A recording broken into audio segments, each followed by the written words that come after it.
Pour mieux comprendre l'Arctique d'aujourd'hui, les chercheurs de Greenedge doivent examiner son passé. La paléocéanographie étudie l'écosystème arctique et son évolution depuis plusieurs millions d'années. En sachant que le réchauffement s'est amplifié depuis l'ère industrielle avec l'émission de gaz à effet de serre. On sait pertinemment que le climat, alors à l'heure actuelle on est dans une période de réchauffement, mais il n'y a pas si longtemps que ça, on a connu aussi d'autres périodes de réchauffement. Il y a 55 millions d'années, la température de l'océan Arctique était de 18 degrés Celsius en surface.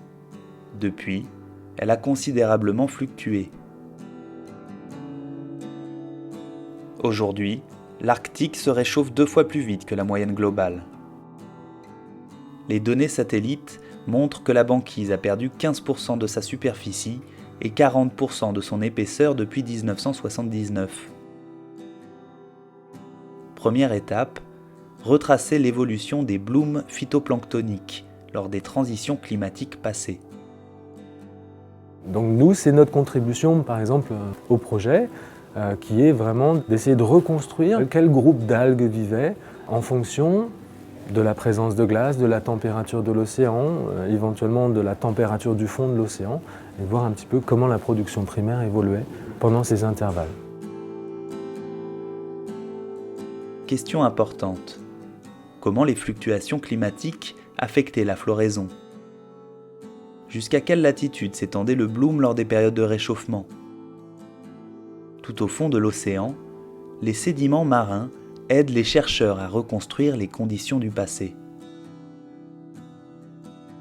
Au camp de glace, les trappes à sédiments sont immergées et récoltent des spécimens de 5 à 100 mètres sous la banquise. À bord de l'Amundsen, de longs cylindres bravent les grandes profondeurs et percent le plancher océanique. Ce qu'on appelle des carottes de sédiments, donc des cylindres de sédiments dans l'océan, qui sont le résultat d'accumulation de particules produites dans l'eau.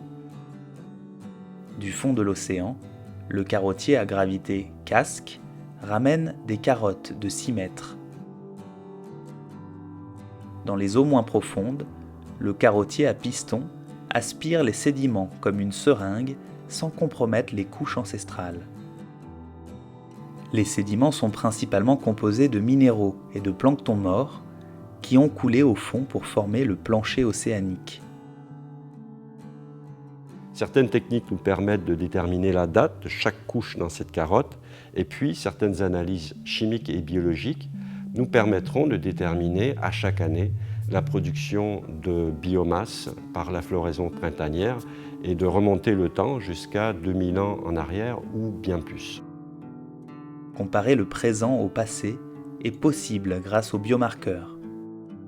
Un biomarqueur, c'est une molécule organique qui va être indicatrice de certaines choses, d'un certain environnement. Un microfossile, c'est le squelette d'une algue.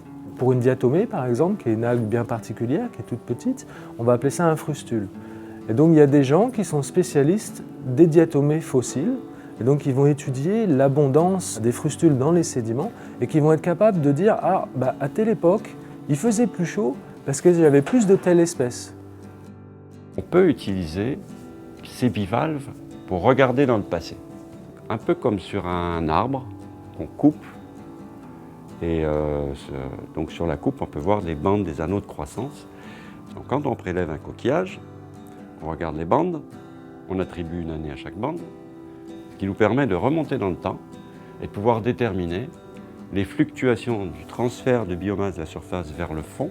Voilà, c'est une autre méthode innovante qui est utilisée dans le cadre de Greenedge. Les paléocéanographes de Greenedge analysent la production primaire de manière rétrospective. Enfouis au fond de l'océan, les biomarqueurs leur offrent un regard sur le passé pour mieux comprendre l'avenir.